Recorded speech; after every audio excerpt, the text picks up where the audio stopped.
Books! They're intimidating and they're full of a lot of words, but last year I finally tackled the mega giant beast that is reading books.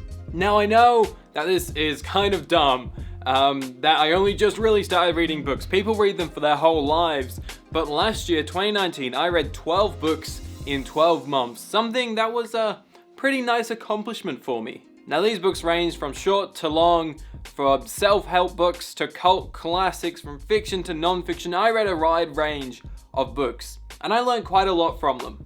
But first, I'm gonna give you a super quick rundown of the books that I read. Skip ahead if you're not interested, I just thought it would be fun. Harry Potter and the Order of the Phoenix. Good book, all the Harry Potters are of course good. It's just thick, it is a thickety thick boy. Harry Potter and the Half-Blood Prince. Really good, so much better than the movie. Quidditch Through the Ages. Real thin, real easy, light read. Probably more information than I actually need in my old noggin. But hey, it was good fun, good world building. This isn't straight, is it? Harry Potter and the Deathly Hallows. Honestly, really good book. Really cool seeing how some endings were different, how some things played out differently. The subtle art of not giving a fuck. I'd heard so much about this book and it was so good to finally read it, and Mark Manson is an absolute legend and it really questioned the things that I gave a shit about in my life. So the sequel to The Subtle Art is Everything is Fucked, a book about hope. Now, once again, this book was really good, really insightful, a great self-help book. Probably not as good as the first. I think it took a few too many detours here and there. Sherlock, A Study in Scarlet, but it's stylized like Stephen Moffat's Sherlock.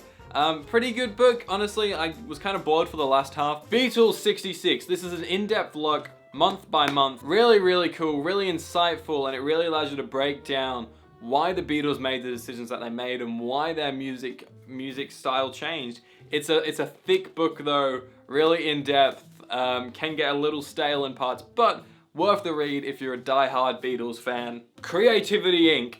Oh boy, if I had to pick a book where I got the most out of this year, it would definitely be this book.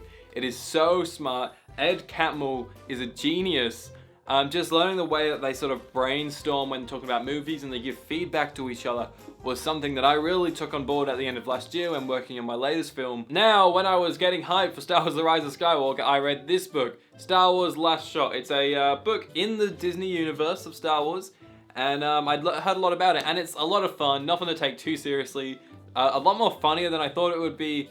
Just a really exciting book. George Orwell 1984. I had to read this because everyone's talking about it. I kind of dig dystopian societies, so this book was on the list for sure. It's, it's kind of thick. It's very wordy and lots of big paragraphs and stuff, so it was hard in parts to remain focused and get through it. But I really did enjoy it. Some great character work for Winston in there and stuff. It was really awesome, really cool. And as I was running out of time, I read a really short book full of graphs and stuff like that at the end of December called How to Adult.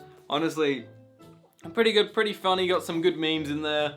I wouldn't say it's that insightful because it kind of tells you what you obviously need to do, but doesn't really fill in the blanks as to how you should accomplish the things that you want to do, which is something that I like so much about Mark Manson's writing. Now, back to your regularly scheduled program.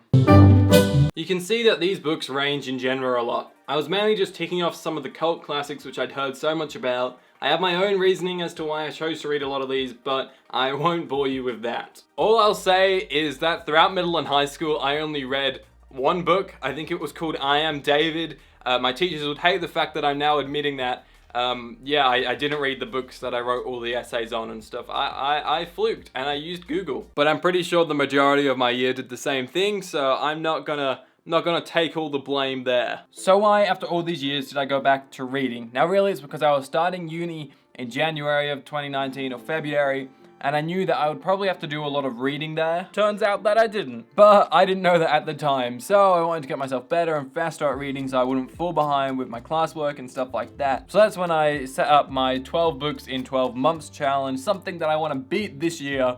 That's why I set that all up.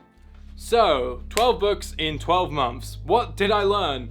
Did it make me smarter? I don't think it makes me smarter, but I got some great things from reading books. I think I got a whole bunch of new words in my vocabulary that I like to use now. And of course, books is another great form of storytelling, so reading other forms of setup and stuff like that straight from the source of a book, similar to reading a script, it's just great seeing how all that stuff gets written out on paper.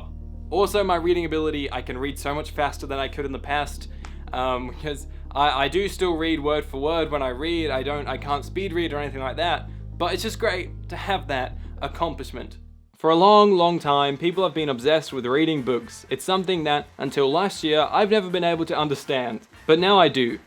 Reading is immersive, it's an experience, it's a way of telling stories and opinions, and I'm so glad that I've integrated it into my lifestyle. So as always, thank you very much for watching this Greeny Productions video, and I'll see you in another one very soon. Bye bye.